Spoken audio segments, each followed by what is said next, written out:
Bonjour Christophe Chaptal.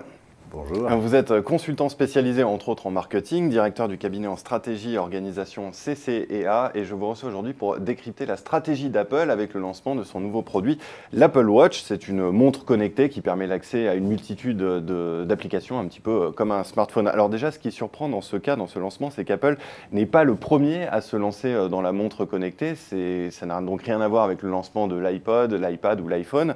Ce marché est d'ores et déjà occupé par des géants de l'électronique, Sony, Samsung, on peut également citer des startups comme Fitbit ou Pebble, ou même le français Weddings avec son modèle activité.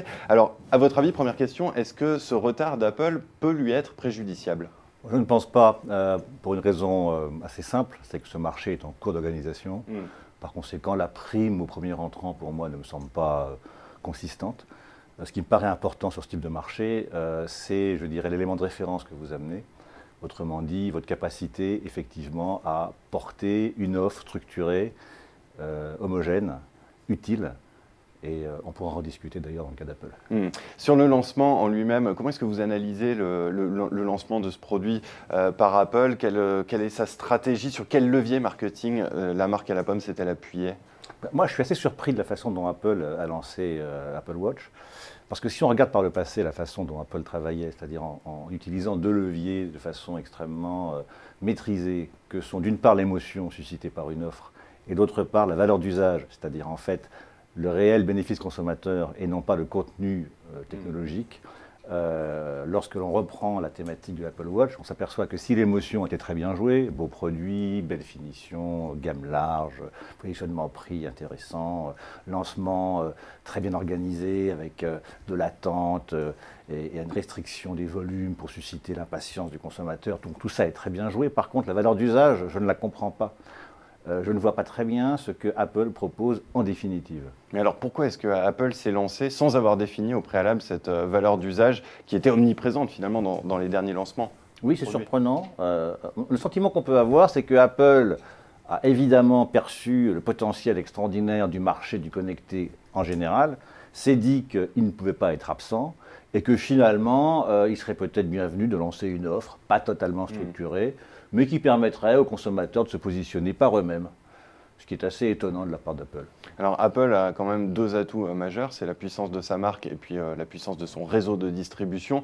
Est-ce pour cela que est-ce que cela peut compenser l'absence de définition de cette valeur d'usage et ça peut leur permettre de s'imposer sur le marché? Non, certainement pas. D'ailleurs, c'est même étonnant que Apple se repose autant sur sa valeur de marque et sur son réseau de distribution, parce que dans le domaine du connecté, on est quand même plus dans des notions d'écosystème, c'est-à-dire d'offres composées d'un certain nombre d'éléments au sein desquels le consommateur ou l'utilisateur est au centre. Et on est surpris que Apple finalement fasse pratiquement l'impasse sur cette, je dirais, obligation, sur ce postulat, et se repose uniquement sur la coque extérieure du produit et sur effectivement sa puissance marketing et sa puissance de marque. Mais alors finalement, on se demande, est-ce que Apple n'est pas dans une stratégie défensive? Est-ce que l'objectif n'est pas simplement d'occuper le terrain face à des concurrents qui sont déjà présents sur cette marque, grignoter quelques parts de marché, plutôt que de viser un succès commercial pur et simple? Autrement dit, est-ce qu'on est vraiment dans une stratégie défensive plus qu'offensive cette fois-ci? Je dirais, pour faire un peu de provocation, c'est une stratégie de riche. C'est-à-dire que Apple a tellement de moyens aujourd'hui qu'à la limite, ils peuvent faire ce qu'ils veulent, n'importe quand, je dirais presque n'importe comment. Ils ont les moyens et de le faire longtemps.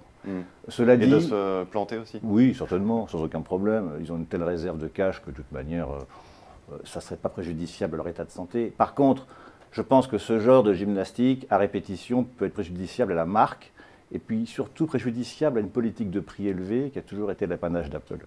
Alors ce qui est intéressant aujourd'hui, c'est que Apple finalement, après être, je dirais, à l'avant-garde du marketing, en travaillant sur justement l'émotion, la valeur d'usage, en mettant le prix de vente comme étant un critère non pertinent, aujourd'hui revient à du marketing très traditionnel, avec des segmentations très classiques, en ne jouant plus la valeur d'usage, mais le contenu technologique, les effets de mode, les gammes larges, et puis les effets de mode.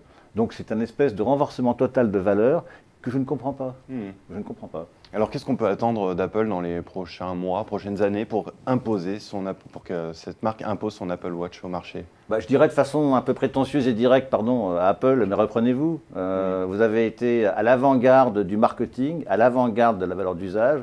Vous avez su, avant les autres, comprendre les besoins, les formaliser, y répondre de façon extrêmement astucieuse, je dirais même parfaite.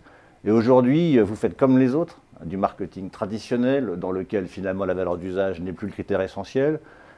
Et vous laissez surtout aux clients, après avoir investi une somme d'argent assez considérable, je rappelle que la gamme va de 649 € à 18 000 €, enfin c'est quand même pas rien.